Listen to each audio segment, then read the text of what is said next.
So, I had my own stuff that I wanted to say, but if there's also any questions, sometimes that can be more helpful than me just talking about more of the same.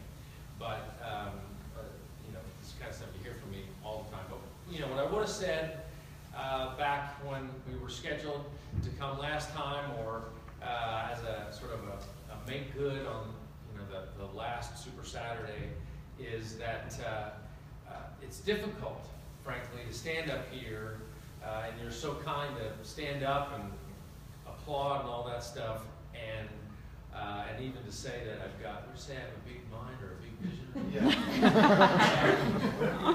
Well, think big. You said I think big, and I guess that's true. I don't know that I really think big. I think the difference is I don't think limited, and so it's tough to stand up here now after 2016, which was just brutal, and certainly not what we expected. And I know that this room is more representative of the weather than it is the condition of the business.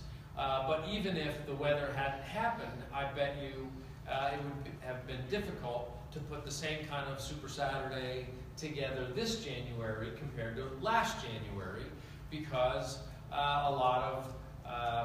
there's been a lot of turbulence and a lot of transition. Consumer demand across all sectors was really hammered in 2016. You had a weird election. You had all sorts of weird news. You had the Olympics. You had terrorism and attacks and racial divides and political divides, and just all this distraction, which made it really easy for us to lose momentum in terms of wanting to remind people that the quality of life starts here. That the quality of life isn't out there and then coming in to help us. It really starts here. But I'm so glad you're here, and I'm so glad you're watching, because I don't care. I don't care if it would have just been the front row here today. I really don't. That's why, as long as they could fly me here and I could drive here, I was going to come here, because, Todd and I could have coffee and we'd be like, let's restart this thing, because at the end of the day, the mission is the same. And the mission's not going to go away. Help people achieve their goals to lead healthy, fulfilling lives. And if Todd and I, or a few of us, can get together, and I'm picking on you because, if a few of us can say, all right, let's reinvent this thing, which is what is required when you're trying to change people's behavior and the circumstances around us start to shift. You got to do a reinvention, right? We saw Jamie Fitzgerald's story of going through a difficult business environment, and he had to reinvent himself, and he found something that was very personal for him and gave him a sort of a new lease on his own entrepreneurial spirit. And as a company and as an entrepreneur,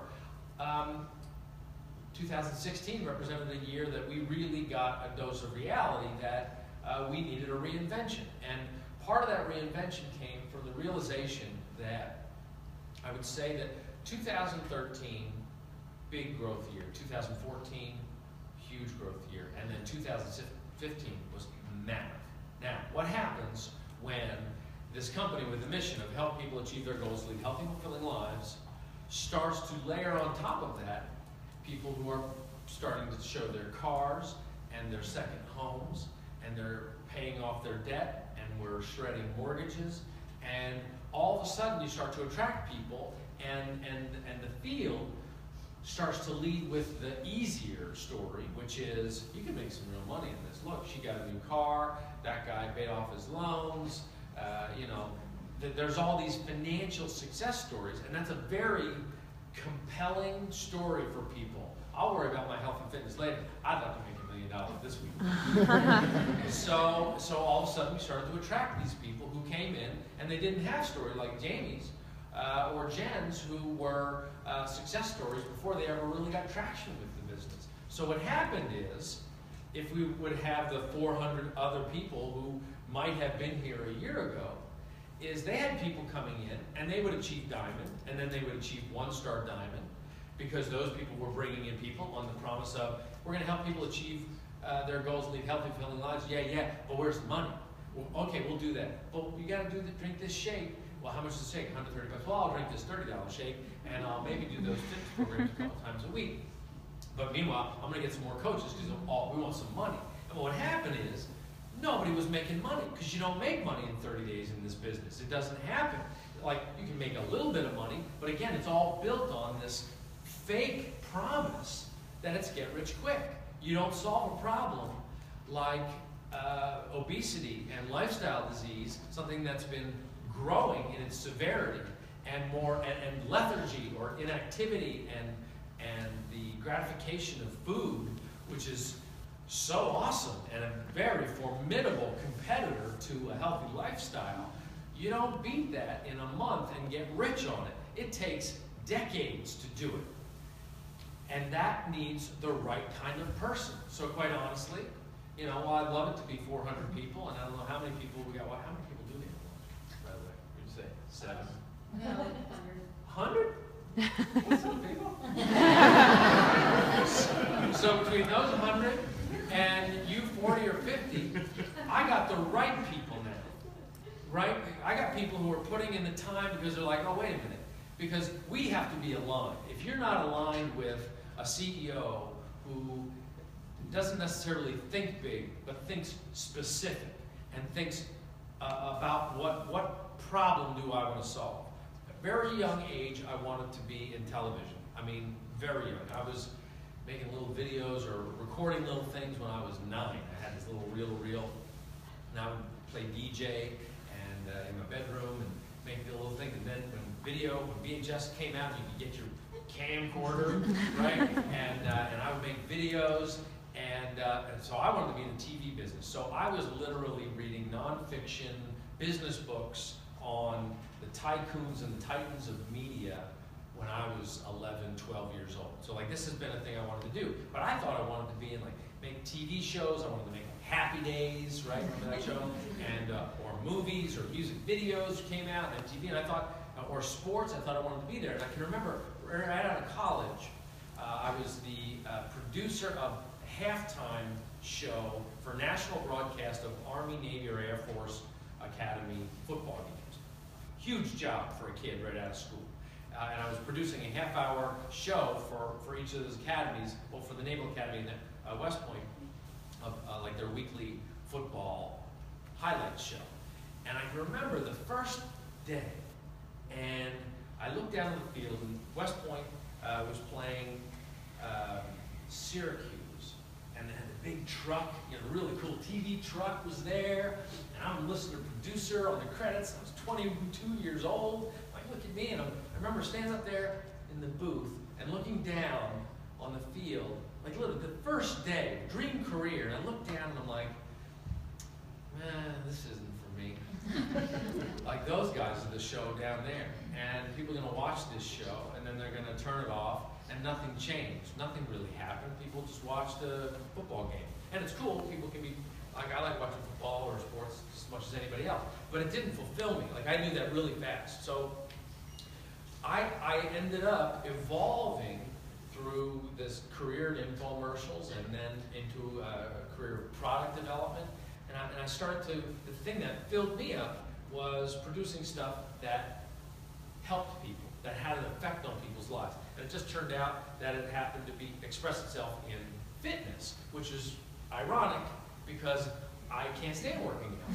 And but I was like, well, if I can solve my own problem, like this will be interesting. That's when I came up with the idea for 8-minute abs. I was like, yeah, if I could just work out for 8 minutes a day, well, and get great abs, that would be cool. And I talked to a trainer. He's like, yeah, that'd be great. You do it every day, because that was the same time Buns of Steel. I was like, let's do it. And we spent I had a partner. We put like $30,000, and 8-minute abs sold. I don't know, we sold like 2 million copies for $20, and was like, wow, that really worked. Let's do more of that. And then my partner was like, no, let's do something else. And I said, well, I don't work with you anymore. So like he wanted to do stuff. He did a thing called, I'm sorry if I'm repeating myself, I tell these stories a lot, but there was this thing called instant flour dirt that was like a rolled up ball of hay that had seeds in it, like flower seeds. You roll it out, water, and flowers would come up. And unfortunately, a lot of weeds would come up too, and grass, and it was like, my dad was into gardening, so I was like, here, try our instant flower garden. And he rolled it out, and he watered it, and he sent me a picture of his ugly ass backyard. He's like, you sell this? I'm like, yeah, sorry, Dad. So he's a lot more proud now. So I realized that I wanted to do something that had an effect on people. And so here you are, and here's 100 people that now we need to be aligned with what is the objective here. Is the objective to, look, and there's a lot of network marketing companies. There are ways to make faster money. I wouldn't say there's another way to make better long-term substantial wealth than ours, because that needs to come from some sort of innovation and disruption that creates substantial equity or substantial value in the marketplace. So you see companies selling soap or wine or meal replacements that are no better than you can get at retail. And I think those are going to be short-lived for most of the distributors that get in there, because that's going to really lean on the business opportunity of, hey, come on and get rich quick, and they will just recycle their coaches really fast, like our distributors. They'll like go through them really fast, and some will come in and get some money. Those are the people that'll stick. But that's frankly why the industry of network marketing has such a bad rap, right? Because so many people come in and they're like, well, I didn't make any money, so I'm out. And that's where we started to get to last year, is we realized we had all these coaches who were coming in and going out, coming in and going out. I'm like, what's happening here? We're supposed to be getting people healthy. This is help people achieve their goals to lead a healthy, fulfilling life, not a healthy, fulfilling month. And they weren't even doing that because they really weren't coming in for the right reason. And so 2016 has been a period of, particularly the, hi Tish, good to see you over there. So we had a thing on Instagram saying hi. So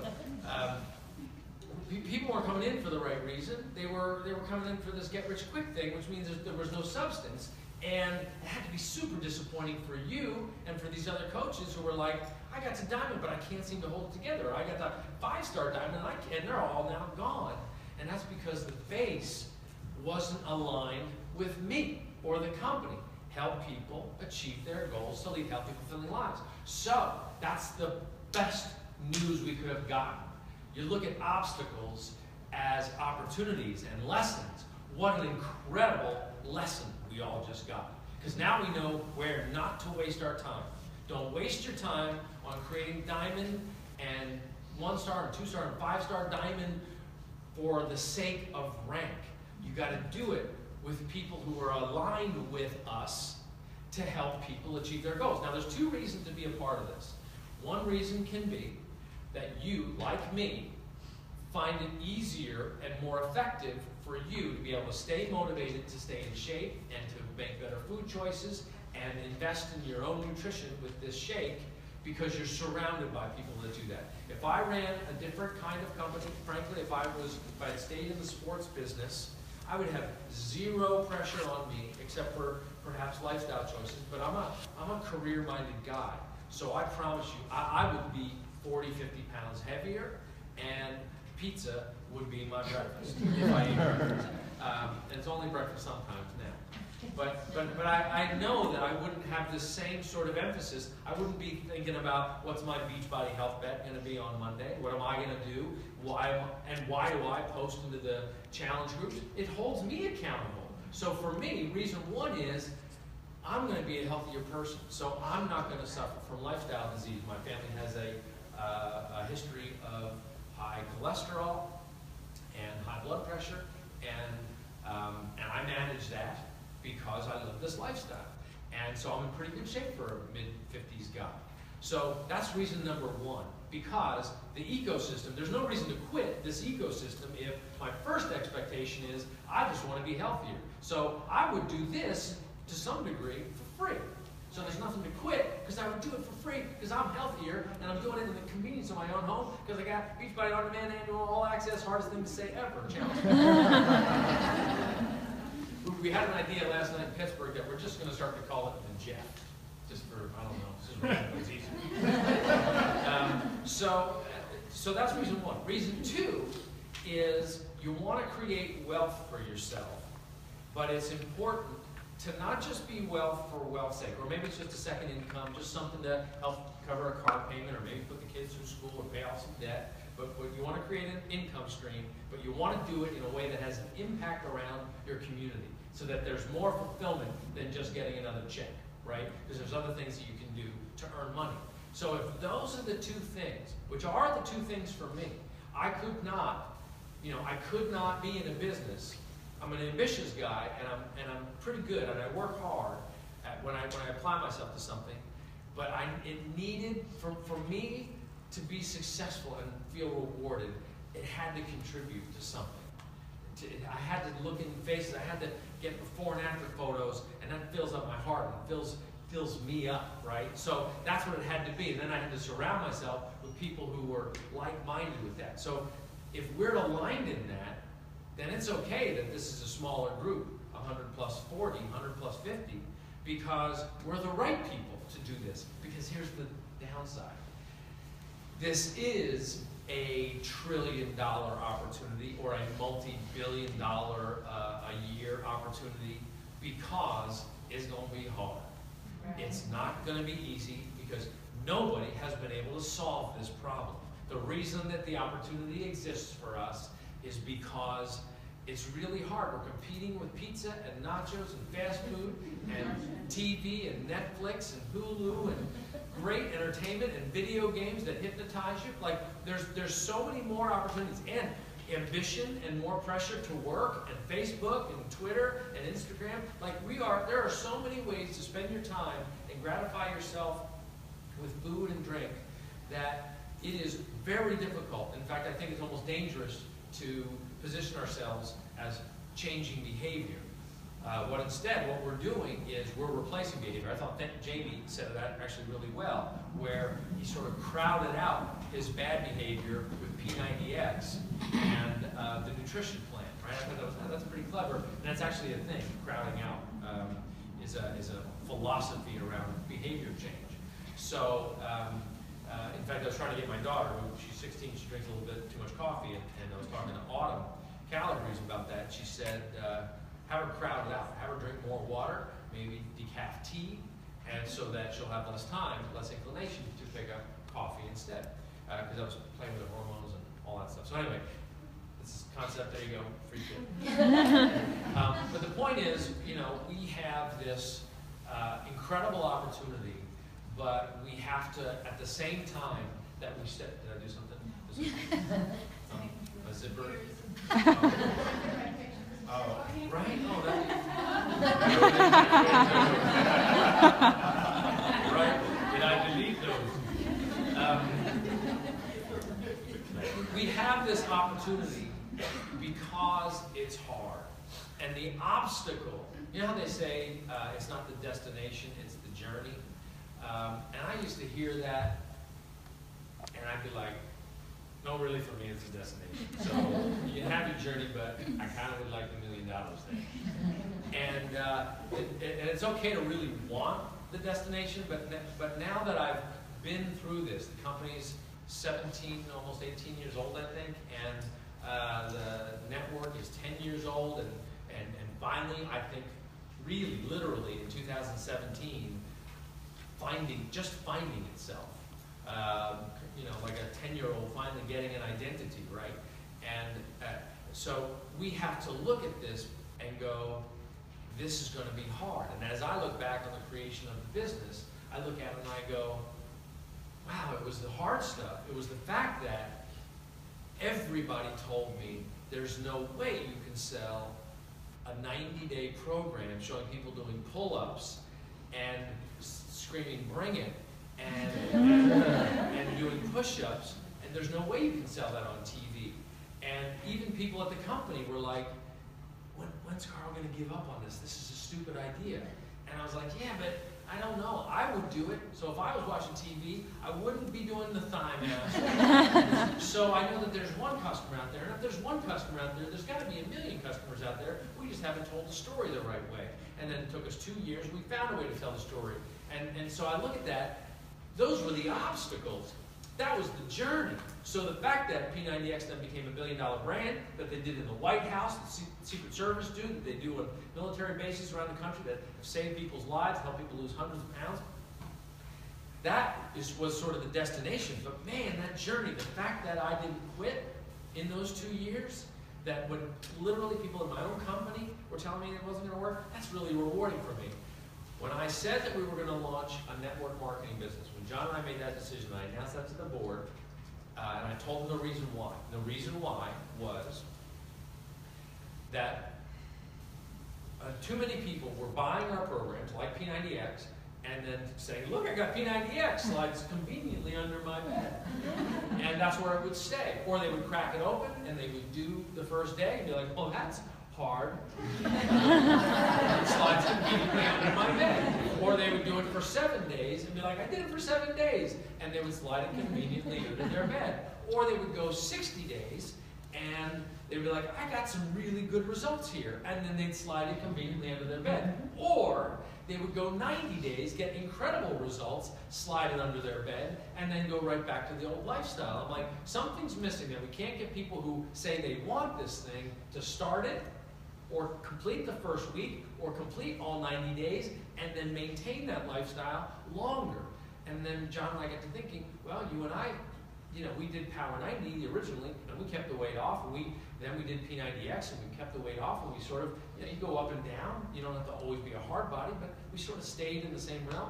Why did that work for us? Well, it's our job. It's part of what we're living here. Well, how can we replicate that out into the public so that this opportunity of hundreds of millions of people, overweight or obese, so that they do the same thing, like, oh, it's my job now to look good, and because I got these results and everybody's asking me about it, and I get a cut whenever I create demand because of my great results. You deserve a piece of that action. So we said to the board, we want to launch a network marketing business. It's going to coexist. In fact, we think it will have synergy with the TV business, that we're going to make the stuff famous on TV, and that'll make it easier for the coaches. We'll call coaches instead of distributors, so that they understand that it's about helping people more than it's about generating a quick income. All the stuff was on purpose. And the board said, all right, go for it, but if it doesn't work, we should shut this thing down. Let's give it a year. So that's not really the way I go into things. I go into things, I go, well, we're going to do it, or we're not going to do it. So we're going to do it. So we did it. And about 2 years into it, I was under a lot of pressure to shut it down. We had just launching Shakeology, and the board was like, how long is Carl going to continue to do this? It's really not going that great. And we're just cutting these distributors in on sales that we would have made all the money, and now we're giving away half of it to these people, and we're making the products famous, and then they're getting the benefit of it. And I said, you're not seeing the big picture, because what they're doing now is perpetuating the story. We just need to let this thing get going. And it was the fact that now the network is the most valuable part of the company, the fastest and it's the most reliable growing engine of the company, and it's the one thing that we can actually take international within the business. Then the board is very pleased with my decision. But it was not the destination, and in fact we haven't even gotten to the destination, but even this level of success, it was the fact that we didn't quit when they all said we should have. And even, as Todd said, I got pushed back on Shakeology. It's like, what, are you crazy? $120 for a bag of powder. It's ridiculous, but I'm like, hey man, it's helping me. Keeps you regular, helps you lose weight, and if you don't get a good source of nutrition from eating vegetables and the appropriate macros, this is going to help you. And I know I need it, particularly around breakfast time. So if it works for me, same thing as P90X, maybe there's another million people out there. And right now we're shipping about 500,000 bags of Shakeology a month. I'd say that's a success story, right? And well, my goal for the year is I want to be at 2 million a month by the end of the year. So is it big vision or is it big belief? By bringing people in who, instead of their desire being about how fast can I make money with this thing, but instead they're in it for the right reasons. These two reasons: I want to help myself stay on track, and I want to create income, whatever level of income your work can allow, or your effort, by helping people. If we're aligned on those two things, then the opportunity is truly unlimited for us. And like I said, it's not going to be easy, but it wouldn't be worth it if it was easy, and the opportunity wouldn't be ours if it were easy. But we're the one company, one entity in the world that has made the solution to obesity and lifestyle disease scalable. Now look, there are little pockets of success in health and fitness and wellness that have worked, but we're the only ones that have made it scalable in a widespread, millions of people, hundreds of millions of people basis, because we have all 4 elements that are critical. You ready for the 4? Fitness that is extremely convenient. There have been studies that say it's called propinquity, that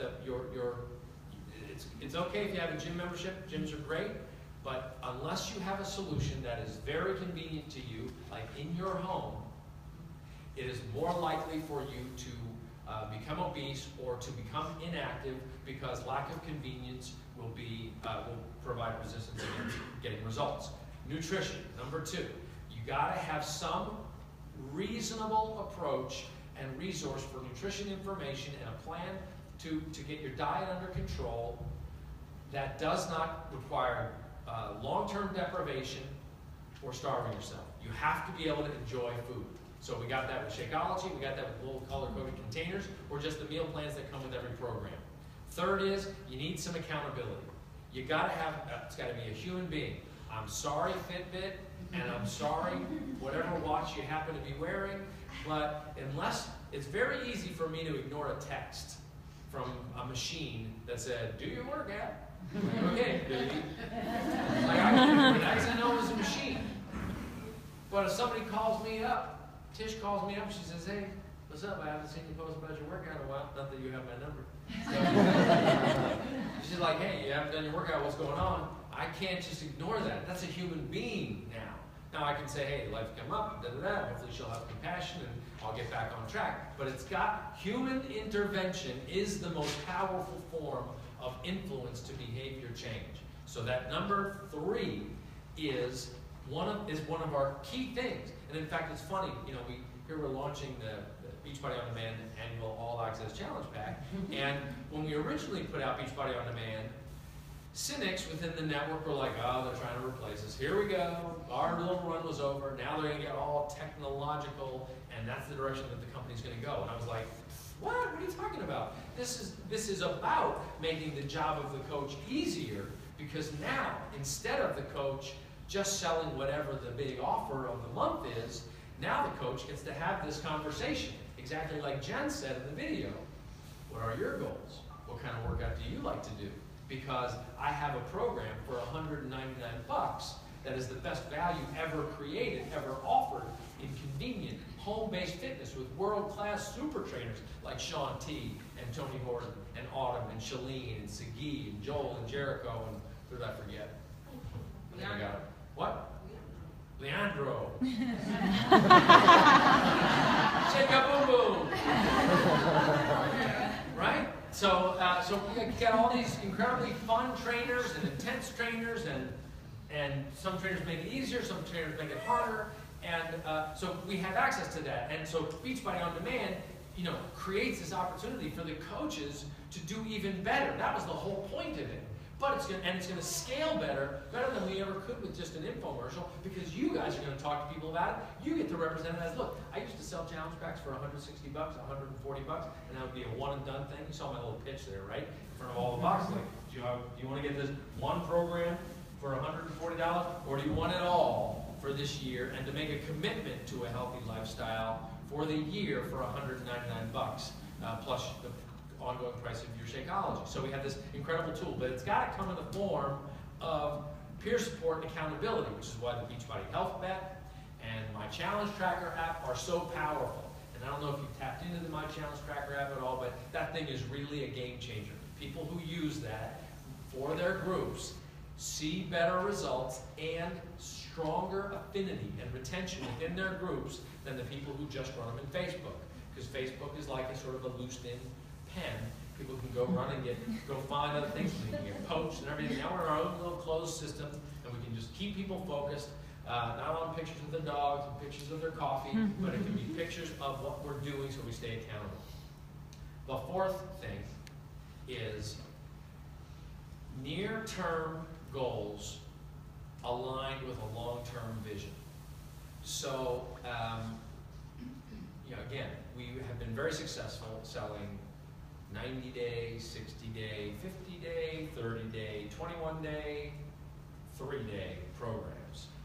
But we stumble when we expect those smaller horizons to help people get to the full year or to get to multiple years, which is one of the more depressing things about the job, because you'll see somebody, they might be rewarded in the Beachbody Challenge, lost incredible weight, had incredible results, and then the weight comes back on. Because there was no mentality. We didn't have this mentality that was like, keep going, keep going. We sort of had it there. It was sort of the message, but it wasn't really represented in the product. Now we have it represented in the product in the form of the Beachbody On Demand Annual All Access Challenge Pack. And those 4 things put together is something that no other company can brag about. You can look at other network marketing companies which have maybe 2 of them, but they don't have any fitness. And they don't have any annual long-term program to keep people going. So they see people cycle in, cycle out. But we have all 4 that you need. And the key one is the one that's the most important, or I think the most distinct, is you. Is your heart, your enthusiasm. When I see these Core de Force posts, you guys are animals. I just love it. When I see what you're doing with Asylum and 21 Day Fix Extreme and like the success that we had. Is anybody here in the 21 Day Fix Extreme TV test group results thing? Anybody? You were in the group? I was in the group. In the Facebook group? Yep. Okay, who else? You were in it? And you were in it? I wrote a rap song about it. Really? I did. I'm going to record that. And you were in it? Okay. So, all right. So, I think you might be in it. I think you might be in it. I don't know if I think you might be. You'll want me on it. Well, the show is done. The 21 Day Fix Extreme show will test next weekend. I just looked at it this morning, and